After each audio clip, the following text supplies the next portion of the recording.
When you're a poor kid from a poor family, and when a priest pays attention to you, it's a big deal. How do you say no to God?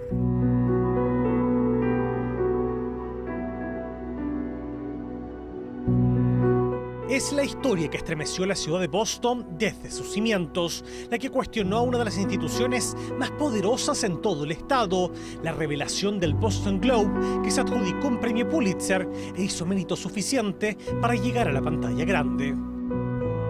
Never in our wildest dreams did we A, ever think the movie would get made, or B, that it would win 2 Oscars, including Best Pictures. Michael Rezendes, de visita en Chile, conversó con Tele13. El periodista de la sección Spotlight fue el que escribió el artículo que reveló el sistema que tenía la arquidiócesis de Boston para encubrir por años a sacerdotes acusados en sus congregaciones de abusos contra menores. I'm from the Boston Globe, but I'm digging around for Spotlight.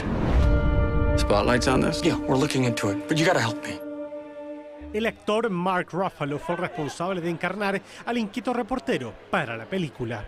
He's not initially who you would imagine to be a hero, you know, as we see them in movies, you know, but a hero nonetheless. Mark showed up at my house one day, and he just strode into the living room without much preamble, and he opened up a notebook, and he turned on his iPhone, and he started asking me really personal questions. And I thought to myself, wow, I don't know how this is going to go. And we talked a little bit longer, and I realized that he was doing exactly what I do to people and have been doing to people for decades. It's time! They knew, and they let it happen! 2 kids!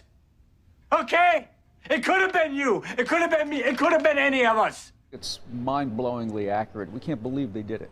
I'm very grateful that he would hire someone like myself who can be a little passionate sometimes and not get bent out of shape if we have differences, which we sometimes do. We gotta show people that nobody can get away with this, not a priest or a cardinal or... The first time I saw the movie, it was really an emotional shock. Por 2 años, el equipo periodístico de Spotlight trabajó en secreto en las sombras de la que parecía ser, en ese entonces, la impenetrable Iglesia Católica del estado de Massachusetts, lo cual tenía sus riesgos. But I was concerned, not so much that the church would try to silence us, but as you said, I was concerned that the church would try to silence people we wanted to talk to. Algunos de los antecedentes ya habían sido publicados en la prensa y eran escalofriantes, pero una decisión editorial mayor debía tomarse para llegar más allá, para conseguir un impacto de la envergadura que lograron. I was very determined that we get to the bottom of the story. We were very lucky that we had the full support of our editor, Marty Barron. In fact, without Marty Barron, we would never have started this project. We'd never have started the investigation. We need to focus on the institution, not the individual priests. Practice and policy. Show me the church manipulated the system so that these guys wouldn't have to face charges. Show me they put those same priests back into parishes time and time again. Show me this was systemic, that it came from the top down. Y eso fue lo que hicieron. We proved there was a cover-up. And we proved that the problem was systemic. We reported that there were 70 priests just in the Boston Archdiocese who had been credibly accused of abuse. And we did these things with the church's own documents. So the story was irrefutable.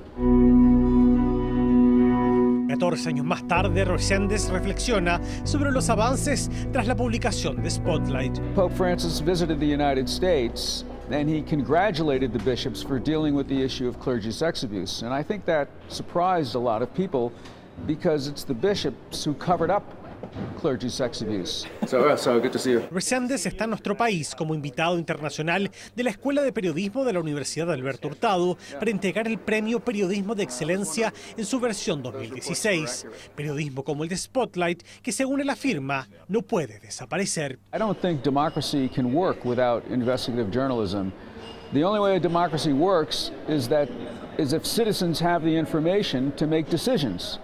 Decisiones como la que tomó la comunidad de Boston y cambió la Iglesia Católica de Estados Unidos. Una historia de la vida real que contó al mundo el sufrimiento de cientos de familias. Relatos que con el tiempo empezaron a repetirse en otras latitudes. Oh, this is a movie about people who did something good.